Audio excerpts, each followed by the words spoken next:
Assalamu alaikum. So today we are going to talk about what is science of nafs. So everybody knows I'm a life coach trained in science of nafs. Okay.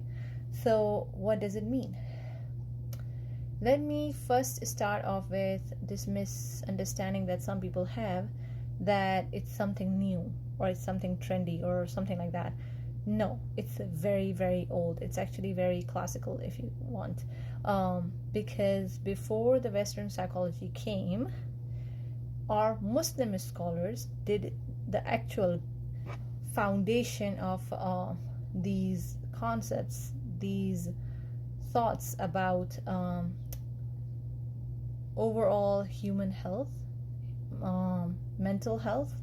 They even, mashallah, had baristans and things set up to actually help Muslims, and those were some of the amazing things if you read about them. And I think this is where lack of Muslim history does a lot of damage to us Muslims, wherein we don't know what we have, and it's like we let go of the gold our Muslim scholars gave us and we just ignore it, and we take what we get from other side and we say, hooray, this is amazing. But you only think this is amazing because you don't know what is on the other side. You don't know what our people did. So definitely look into the Muslim history. Read what Imam al-Ghazali did. Read what Imam al-Razi did. Read what al-Balkhi did, right? These are some of the names that really contributed to Ilm Un Nafs. And in Ilm Un Nafs, in science of nafs, we see a human being as a whole, mind, body, and soul. The spiritual world, the psychology, the physiology, everything is interlinked. Everything affects everything.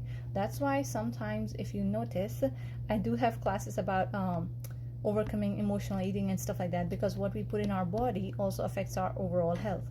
And our overall health, our mental health, affects what we put in our body. It's interlinked. Everything is interlinked. And even how do I tell that? There are certain cases wherein people wait too long, okay?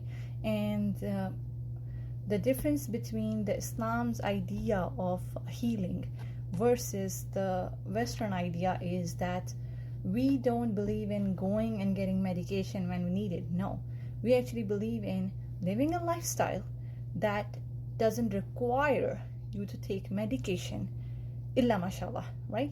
So when we are going through the process of this training, whenever I have clients, the goal is not to have clients when they come and situations are overly escalated. No, the goal is that most people should, ideally speaking, heal whatever their problems are when they are still very small, okay?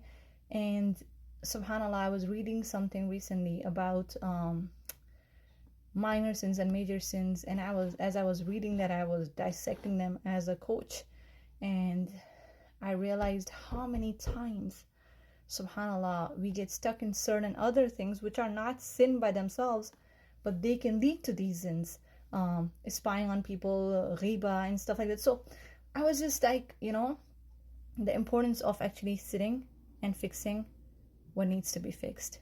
And that's what Ilm Un Nafs is really, that it's not just about what's going on in your mind, it's also what's going on in your overall life, what's going on with your body, what's going on with your heart. And subhanallah, there is no healing until you really call on Allah, right?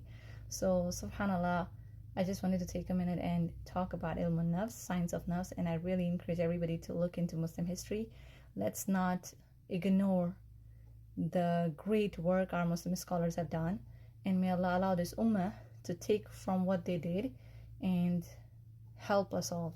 Ameen, inshallah. Assalamu alaikum.